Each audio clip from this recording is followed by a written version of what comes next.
waxaa ka harsan muduxileedka madaxweynaha Soomaaliya Maxamed Cabdullaahi Farmaajo sanad 3 bilood iyo 23 cisho waxaana maalmahan dambe hadalhaynta siyaasadda Soomaaliya ay noqotay ololaha doorasho ee socda iyo qorshe la sheegay in la diyaarinayo kaasi oo sidii mudukororsi u sameeysan lahaayeen madaxda haatan talada dalka haya 19 bishii May ee sanadkan wasaaradda arrimaha gudaha Soomaaliya ayaa sharci doorasho oo muran badan dhaliyay waxay u gudbisay xildhibaanada golaha shacabka sharcigaasi la gudbiyo qodobkiisa 56 wuxuu si qayaxan u cadeynayay in hadii ay dhici weyso doorashada xildhibaanada baarlamaanka doorfo soo wajaha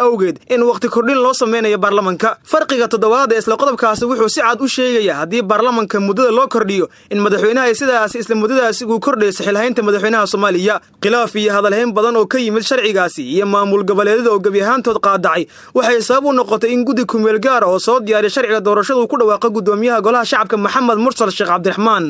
waqtiga oo yar iyo sharciga la diyaarinayo baaxadiisu weyn tahay waxa laga doonayaa guddigan inay keenaan sharci ay ku wada qanacsan yihiin saamileeda siyaasadeed booqashada maamul goboleedyada ee ku qancinta hindi sharciyeedka ay diyaariyeen iyo inay la kulmaan bulshadeynta Soomaaliyeed meel walba ay joogaan haddaba su'aashu waxay tahay sanad iyo bilooyin gudahood shaqadaasi ma lagu qaban karaa xildhibaan Maxamed Cumar Dalaxa waxa uu sheegayaa inuu socday qorshe lagu afduubay ama lagu dabrayay golaha shacabka waqtigan dambe balse ay ka gaashanteen ومعسنتها وسؤال كله يدنا مجيدا baarlamaanka waxyaabo fara badan ee isaga lagu fashilinaayay ama lagu afduubayay ama lagu dabrayay saan ku sheegay marka la gaaro sanadka ugu dambeeyay ee la doonayo in laga gudbo marxalad markaasi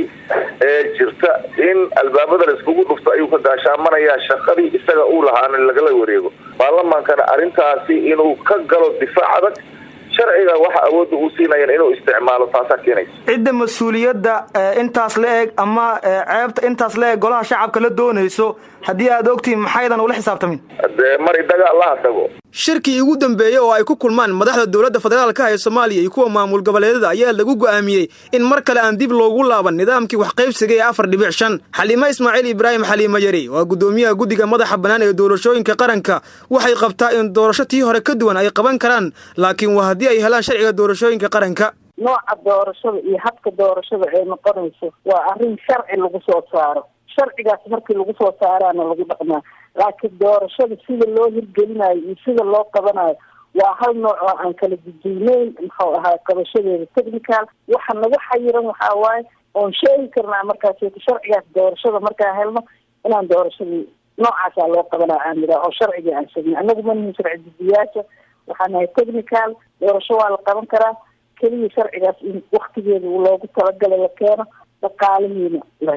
xubnaha guddiga ku meel gaarka ee loo igmaday diyaarinta sharciga doorashooyinka ayaa maalmahan dambe waxa kulamo ay la qaadanayeen axsaabta siyaasadeed ee dalka jira waxaana guddiga si cad ay u sheegeen in shaqada loo diray iyo sharciga ay gacanta ku hayaan uusan meel ka soo galaynin mudakarorsi sida uu sheegayo xildhibaan Cabdirasaaq Cumar Maxamed oo kamid ah guddigaasi warkaas waa war